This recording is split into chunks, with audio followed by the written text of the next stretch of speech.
Welcome back नाज़रीन, आप देख रहे हैं जवाब हम लेंगे मियां तारिक के साथ। नाज़रीन इकराम, सियासी उखाड़ पछाड़ से शुरू होने वाला प्रोग्राम जो था वो पाकिस्तान के तबाहाल इदारों तक जा पहुंचा है कि पाकिस्तान के वो तमाम इदारे जिनको पाकिस्तान की असास कहा जाता था, जो पाकिस्तान के दिफा की बैकबोन थे, वो इस वक्त तबाहाल हो चुके हैं। PIA की अगर बात की जाए, जिस तरह हमायूं उस्मान ने कहा कि हमारे 39 में से 19 तैयारे जो हैं इस वक्त 31 में से 19 तैयारे जो हैं वो ग्राउंड हो चुके हैं, और बाकी वो सारे के सारे जो है वो अभी उनकी कोई पता नहीं कि किस वक्त बाकी वाले तैयारे ग्राउंड हो जाएं। रेलवे की अगर बात की जाए तो रेलवे की जो तकरीबन 150 से ज्यादा ट्रेनें जो है वो बंद हो चुकी हैं, और इसके साथ साथ जो है रेलवे का जो इस वक्त शेड्यूल चल रहा है वो इस तरह है कि 12 से 15 घंटे लेट होना आम सी बात हो चुकी है। सियासी इत्तेहाद और सियासी जोड़ तोड़ और सियासी उखाड़ पछाड़ के साथ साथ कौमी इदारों में जो उखाड़ पछाड़, जो तबाही हुई है, उसका जिम्मेदार कौन है, ये मैं अपने मौजूद मेहमानों से पूछूंगा। सियासी उखाड़ पछाड़ फरहान साहब होती रही है, हमेशा से चलती रही है कि सियासत हर इलेक्शन से पहले कुछ ना कुछ कोई सियासी जमातें इधर उधर हो जाते हैं, उनके वर्कर रहनुमा ये हो जाते हैं। क्या समझते हैं जो कौमी इदारों की तबाही है, क्या ये हमारी कौम का या हमारा अलमिया नहीं है कि हमने कभी अपने कौमी एसेट जो हैं, जो असासे हैं, उनको बचाने की कोशिश नहीं की? कभी किसी सियासतदान ने कोशिश नहीं की, वो अपने अपने बिजनेस या अपने अपने मफादात के लिए इदारों की तबाही, इवन कौम की को तबाही में धकेल देता है। इसके जिम्मेदारों का कभी तयन होगा? देखिए मियाँ साहब, यही हम कहते हैं, हमारी यही शिकायत है। अब हुमायूं साहब जो मुख्तलिफ उसमें कि जी जब हम ये बात करते थे कि जी आप उसके फेवर, हम यही कहते हैं कि शोर शराबा गवर्नमेंट खुद चाहती है कि हो, ताकि मसला शोर शोर शोर शोर और नेल बटा नेल, ठीक है ना। हम ये कहते हैं हर चीज को टू द पॉइंट एक तरीके से लेकर जाए, उसको मंतकी इंजाम तक पहुंचाया। सही। जब चीख पुकार शुरू होती है, इल्जाम जवाब इल्जाम, इल्जाम जवाब इल्जाम, तो टेक्निकल कोई चीज सामने नहीं आती। मैंने आपसे पहले भी कहा कि इस वक्त आप बताएं कौन सी अदालत से हुकूमत के किसी बंदे को कोई करप्शन की कोई सजा हुई है? अभी तक कोई सजा नहीं। बात ये होती है, बात टीवी टॉक शो से शुरू होती है, उसी पर खत्म हो जाती है, उसी पर आगे इतनी कंट्रोवर्सी आ जाती है कि जो मुल्जिम होता है वो महरूम लगने लगता है, और लोग उससे हमदर्दियों का इजहार करने लगते हैं कि जनाब अब मिसाल के तौर पर मूसा गिलानी है, शायद मैं भी और आप भी उस पर गुस्सा हो आज से 6, 7, 8 महीने पहले तक, लेकिन अब जब इरसलान इफ्तिकार के मामलात आए तो लोगों को अब उससे हमदर्दी हो गई है कि यार जब बेटा है तो जब बड़े बाप का बेटा पहले वो एंजॉय कर रहा था, अब सब बड़े बाप के बेटों ने एंजॉय करना है, सारे ने करना है। तो ये हम ये कहते हैं कि हर चीज को तहम्मुल के साथ टू द पॉइंट, आपके पास हर देखें हर सियासी जमात के पास एक्सपर्ट मौजूद है, टेक्नोक्रेट्स मौजूद है। स्टील मिल को चलाने वाले मुस्लिम लीग नून के दौर में कोई और थे, और उससे पहले जो क्यू की गवर्नमेंट आई उसमें कुछ और थे, पीपल्स पार्टी के दौर में। इसका मतलब हर जमात के पास लोग तो है ना, उनसे कैलकुलेट करवाएं, आदाद शुमार के साथ सामने आए, और फिर उसके ऊपर बात होनी चाहिए एविडेंस के ऊपर। लड़ना नहीं चाहिए, लड़ते हैं उसका एडवांटेज जो करप्ट होता है उसको मिलता है। करप्शन किसने की? सबने की है। अब कोई कहता है कि मैं नया आने वाला हूं, मैं करप्ट नहीं हूं, वो तो शायद उसकी मान ले जब तक हम उसको इस्तेमाल नहीं, यानी उसका हम देख ना लेकर कितना करें। बाकी जितने माजी में आप सबकी उठा लें, बुक्स छपी हुई हैं, बहुत सारों को देख लें, सारे मामलात छपे हुए हैं, और हर एक के लिए बहुत सारी बातें आ जाती हैं कि जनाब किसने मोटरवे में क्या किया, कलर कहार पे जो टर्निंग है जहां पे एक्सीडेंट होते हैं क्यों होते हैं, किस तरह वो टर्निंग आई, सीधा भी हो सकता था, बहुत सारी चीजें सामने आती है ना।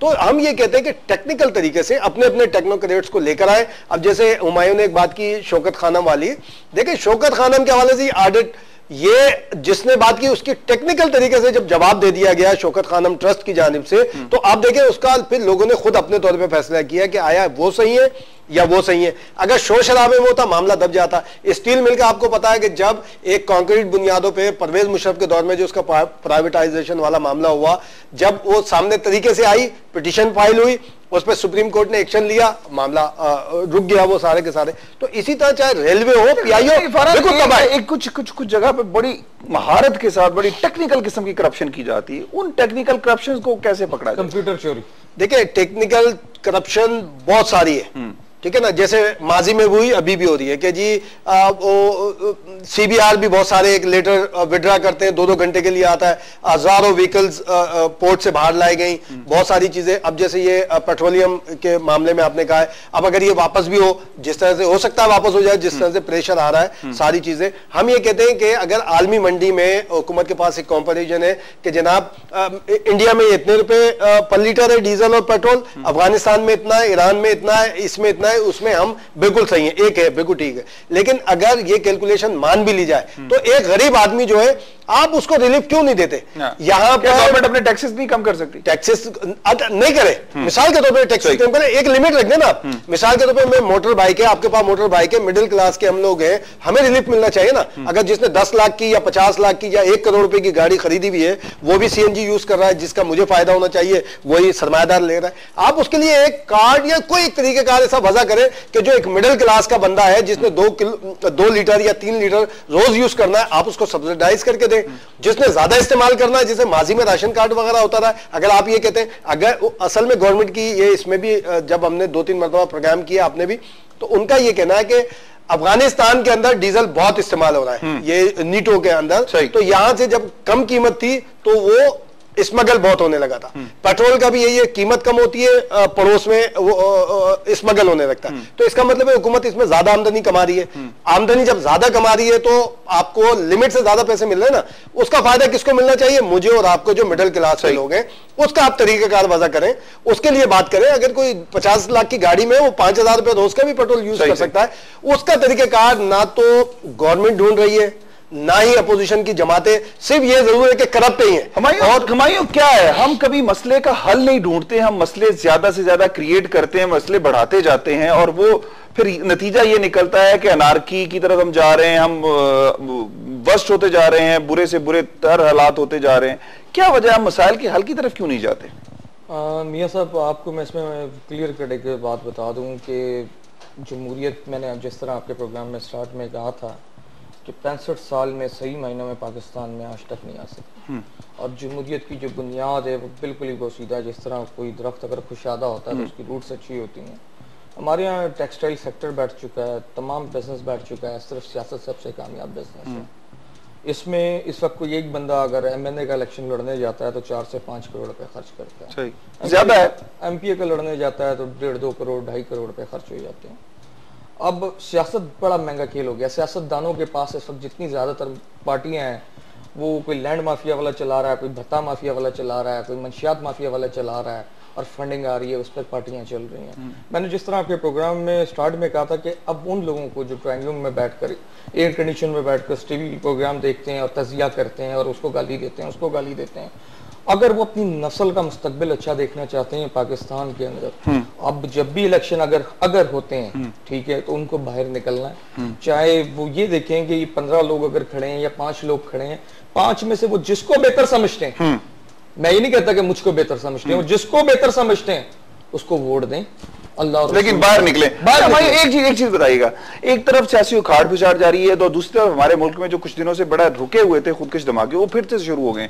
ये हम किस तरह फिर दोबारा ट्रैक ये क्यों चेंज हो रहा है? मियां साहब, मैं आपको एक चीज बताऊं कि जिस तरह आप देख रहे हैं कि ड्रोन हमले अंधे होते हैं और जिस तरह वो हमारी माँ और बहनों और बच्चों को कुचल देते हैं, उसमें ये तयन नहीं होता कि कितने बेगुनाह मारे गए और कितना गुनहगार मारे गए। अब ये सारा उसका रिएक्शन है वजीरिस्तान का, ठीक है। मैं आपको एक चीज क्लियर कर दूं, वजीरिस्तान 1971 में बेशक हमने शिकस्त खाई थी, लेकिन 1971 में जो वजीरिस्तान के लोग थे वो फौज से आगे खड़े हुए थे बॉर्डर पर लड़ने के लिए, अपने घर बार अपने बच्चे छोड़कर पाकिस्तान के लिए कुर्बानी देने के लिए आगे पहुंच गए।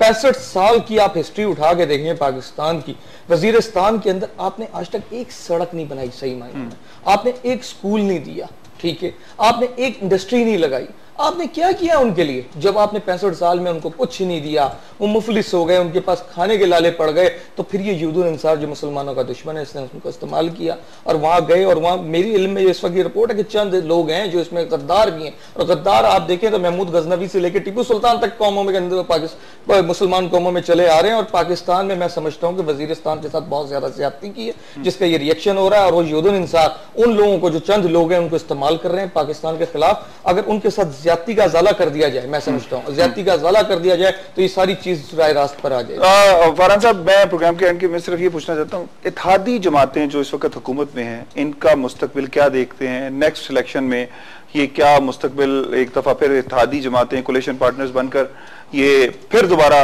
जीतेंगी या इनमें कोई तब्दीली? देखिए, हमें तो कोई तब्दीली नजर नहीं आ रही, सही, क्योंकि आपस में इकट्ठे हैं। और ये देखें कि जो 2-3 क्राइसिस आए थे, जो यूसुफ रजा गिलानी का इतना बड़ा मसला आया, बुरहान आया, दूसरा वो अपना राजा परवेज अशरफ के इलेक्शन की सूरत में सामने आ गया। और सिंध में आप देख लें कि मेहर बरादरी भी शामिल हो रही है।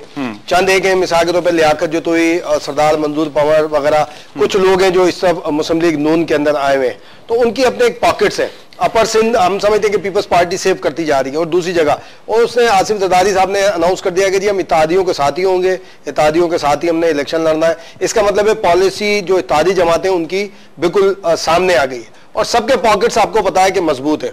कोई पख्तूनख्वा में दावेदार है कि पख्तूनख्वा में उनके आ जाएंगे, मैं नहीं समझता कोई तब्दीली होगी। कोई मजहबी फोर्सेस तो वहां पर शायद थोड़ा बहुत अप डाउन हो, क्योंकि सवात में अगर मजहबी फैक्टर ज्यादा है तो वहां लिबरलिज्म भी जो है ना उतना ही ज्यादा है। माजी में सबसे ज्यादा, अभी भी सबसे ज्यादा अगर आपको एजुकेशनल रेशो मिलेगा तो वो पूरी सवात वैली में मालाकंड एजेंसी के अंदर मिलेगा, जिनके लोग दुनिया भर के अंदर मौजूद भी हैं। तो ज़ाहिर है कि वो इफेक्ट होगा। मैं जाती तौर पर मैं तो कोई ऐसी तब्दीली नहीं देखता कि इत्तेहादी जमातें और पीपल्स पार्टी के अंदर कोई बड़ा किसी फरहान साहब, मोइन उस्मान साहब, बड़ा मशकूर हूँ आपका तशरीफ लेके। नाज़रीन इकराम, यकीनन फरहान साहब ने जिस तरह कहा कि आने वाले इलेक्शन में कोई ज़्यादा बड़ी तब्दीली तो नजर नहीं आएगी, लेकिन सूरत हाल ये है कि हुकूमत ने हमारी, बल्कि चारों सूबाई हुकूमतें, वफाकी हुकूमत ने कोई ऐसी कारकर्दगी नहीं दिखाई जिससे अवाम को कोई फायदा पहुंचता। मुल्क में बेरोजगारी आम हो चुकी है, जिसकी वजह से एहसास महरूमी जो है पूरे पाकिस्तान के अवाम में, जो गरीब अवाम है उनमें बहुत ज्यादा बढ़ चुका है।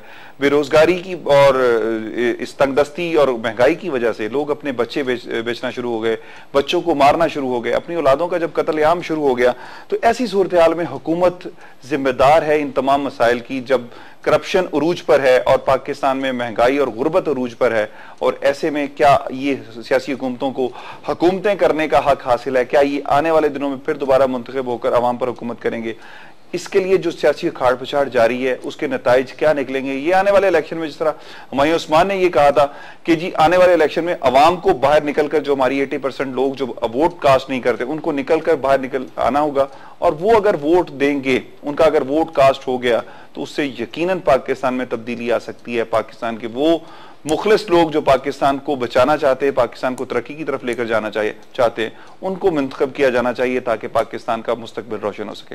इसके साथ ही अपने मेजबान मियां तारिक को इजाजत दीजिए। अल्लाह निगहबान। पाकिस्तान जिंदाबाद।